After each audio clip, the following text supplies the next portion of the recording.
60 milijuna Talijana jutros kao da se probudilo u nekom filmu katastrofe. Uobičajenu vrevu u gradovima od Milana i Torina na sjeveru preko Rima i Napulja do Palerma na Siciliji na krajnjem jugu zamijenila je sablasna pustoš. Prazne ulice, gotovo pa policijski sat, pokušaj su vlasti da zaustave najgoru epidemiju koronavirusa u Europi. Italija poslije Kine ima najviše zaraženih, preko 9.000. Od koronavirusa dosad je umrla 631 osoba, njih 168 samo u posljednja 24 sata. I to najviše dosad u jednom danu. Karantena u cijeloj zemlji trajaće najmanje iduća 3 tjedna, za koje će vrijeme ljudi iz kuće moći jedino na posao i kod liječnika. Ako žele u šoping, to moraju obaviti u pola sata i pritom biti minimalno 1 metar udaljeni od drugih ljudi.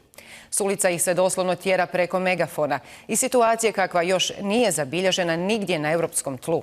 Ladi Marinović, javili su se i Hrvati i Talijani sa svih strana zemlje.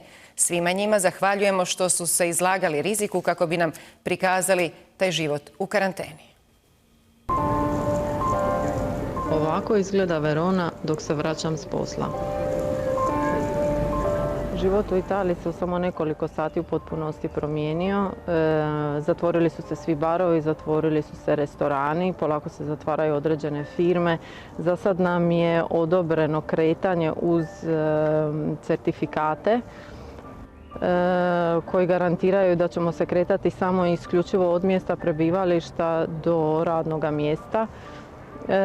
Kretati se još možemo u slučaju nabavke hrane ili lijekova, sve ostalo bi trebalo izbjegavati. I went to the supermarket and we couldn't go in more than 5 people, and they told us that if we don't stay away at least 1 meter one another, they will close the shops. So there were a lot of queues, and they told us to stay at home the more we can. So we bought something, and now we're gonna stay home.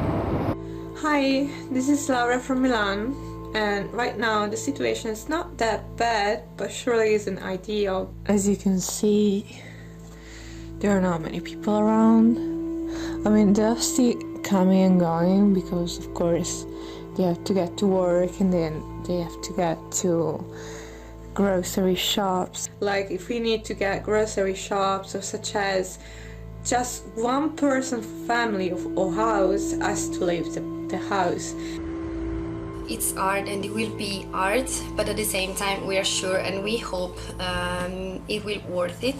We'll do it for ourselves and for the people we love and care.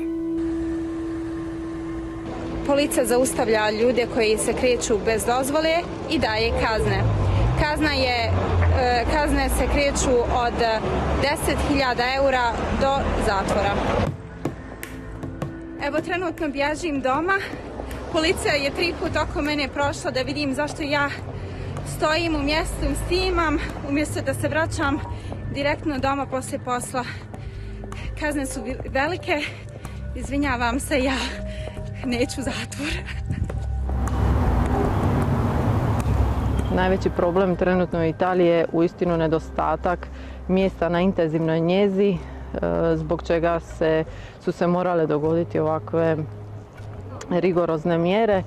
Pretpostavlja se da bi u narednih dana to moglo postati možda još i rigoroznije i da ćemo morati ostati u kućama i da će biti apsolutno zabranjeno ikakvo kretanje i izlazak van doma. Zahvaljujemo svim našim sugovornicama koje su odvojile svoje vrijeme i na kratko postale reporterke RTL Direkta. One nam poručuju, barem smo im malo razbili ovu čudnu, sablasnu i tmurnu atmosferu.